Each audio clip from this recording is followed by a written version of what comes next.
Howdy, I'm Grey Pilgrim. Well, I need to tell you something about my sordid past. At one time, I was working in Albuquerque, and I had just broken up with my girlfriend. And I was feeling kind of sad and thinking, I've got a whole summer ahead of me. What am I going to do with my time? Well, at the time, I was really studying or really interested in Egyptology. Let me get this over a little ways. Oh, like that. Yeah. Anyway, I got a copy of an Egyptian dictionary, and back then I was working as an old-style computer operator, and one thing we had a ton of were old-style IBM cards, you know, the things that go through the computer. So I took those home, and I put a hieroglyph on one side of it, and then I put the English equivalent on the other side. And I taped them up all over my apartment. I'd get up in the morning to go to the kitchen, to the bathroom to shave, look in the mirror, and what I see is Senet or Hatta or Kem or something, and I have to remember what that is, and then pull it off and like, oh yeah, look on the back, I'm right. I did that for several months, and I came up with a pretty good basic understanding of how glyphic works. I don't understand hieratic, demotic, or Coptic, but I can sort of worm my way through glyphic. Well, a few years after that, I was in Knoxville, Tennessee with my cousin, one of my cousins, and his wife, and his next door neighbor and his wife, and all the little kids. I was single. And George and his people, well, all of them says, "Hey, we're going over to the bar." Well, actually, what happened was we were touring the Knoxville World's Fair. This is in the 1980s, and they're saying we're going over to the bar to have a beer. Well, Uncle Pilgrim, why don't you take the kids and show them what they want? So I've got about 8, maybe 9-year-old through. Actually, how old was Mariah? I think the youngest was something like about 6, maybe 6 to 10-year-olds. 1, 2, 3. I was at 4 of them. Anyway, so I was going around saying, "Hey kids, let's look at the Egyptian pavilion." And so we go into the Egyptian pavilion and we're looking around, and one of the little girls says, Uncle Pilgrim, can you read this stuff?" And I said, "Yeah." So I'm getting down near my knees and talking to her and saying, "Okay, this is called a cartouche, and this is the name of the pharaoh that this stela is honoring." And I said, "Okay, and this character means this, and this character means this, and this character means this, and the whole thing put together means Hatshepsut." And she went, "Oh, that's interesting." The other kids are around me, and suddenly all these other people started showing up and saying, "You can read this shit?" I said, "Well, yeah." And they went, "Hey, Martha, come over here. I found a feller who can actually read this stuff." And I went, "Come on, kids, let's move along." I hate crowds. I got out of there. That was my big experience as a babysitter. Anyway, one thing, I'm a documentary junkie. And one thing I was watching was a documentary on various things, Egyptian things.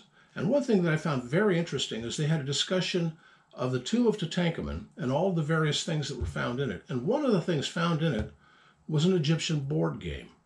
And it was called Senet. And Senet means passing.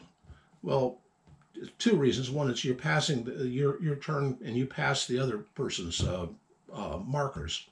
But the other thing is to pass time.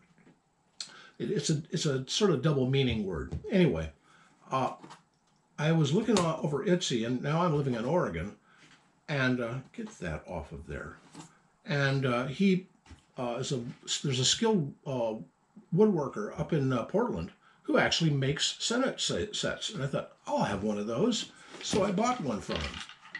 And this is a Senet board. And it uses these kind of markers. They're very much like itty-bitty chess pieces, sort of. And you see these what look like popsicle sticks here? These are your basically you have a dice, and you throw these down, and they'll land on black or white, and you count up the white. It's just, or the black, just depending on how you do it. The problem is we don't have the actual rules to Senate. And I do have some rules that a fellow taught me of how to play this, but it's a sort of made-up rules made by the archaeologists. Well, this got me really interested in ancient gaming, long before computers, right?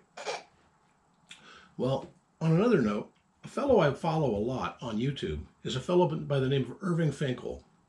Irving Finkel is a modern-day genius.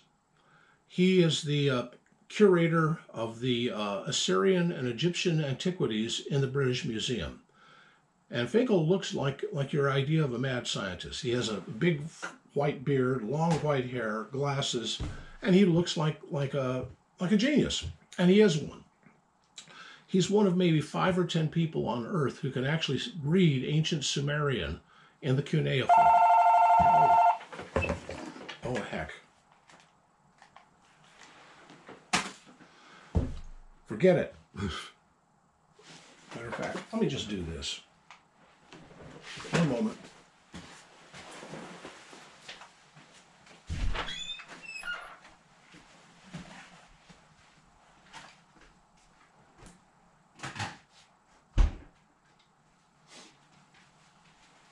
There.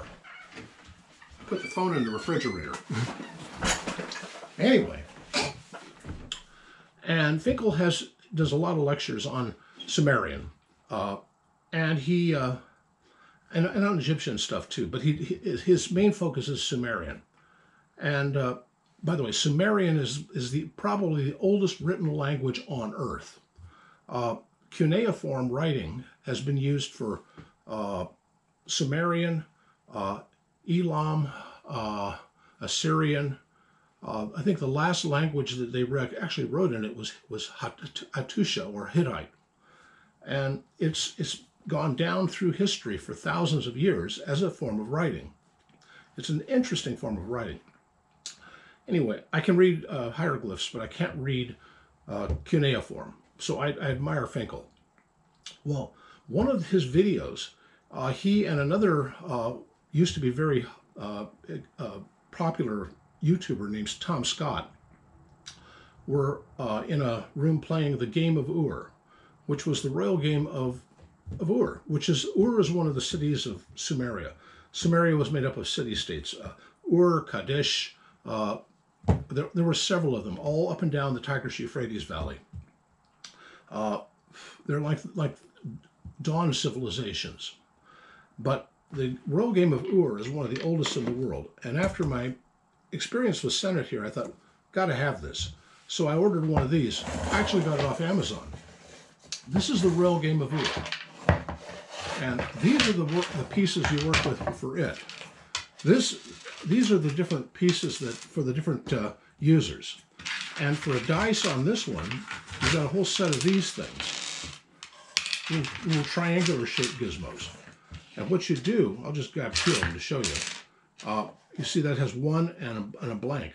And you count them up, and by whites. The little whites show you, you got 2 chances for white and 2 chances for black. And I guess you count up by how many whites, and then that's how many you move. And this is the board. One person starts here, and the other person starts here.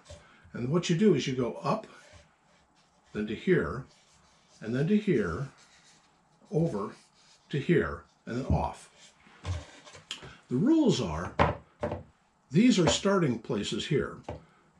This, and this are safe zones. So if somebody bumps you from here, they come off, and they have to start over. It's a little complicated as a game, and there's a strategy involved, there's luck involved, and it's almost like a version of chess or Go. And it's a fascinating game. And if you know anything about it, I'd like to meet you, and I'd like that you could come over and we could sit down over a cup of coffee or an adult beverage, maybe palm date wine. That would be appropriate for Ur, and play a game. It'd be fun to do. And if you're interested, watch, like I said, Tom Scott and Irving Finkel and the Royal Game of Ur. That's what you'd look up for on YouTube, because that's who it is. Tom Scott, Irving Finkel, and it's the Royal Game of Ur. And this is it. So just showing that guns aren't the only thing I'm into. I'm also into weird old games and strange languages. Yeah. You got to have a hobby somewhere, you know. Anyway, that's all I got to talk about. Happy trails.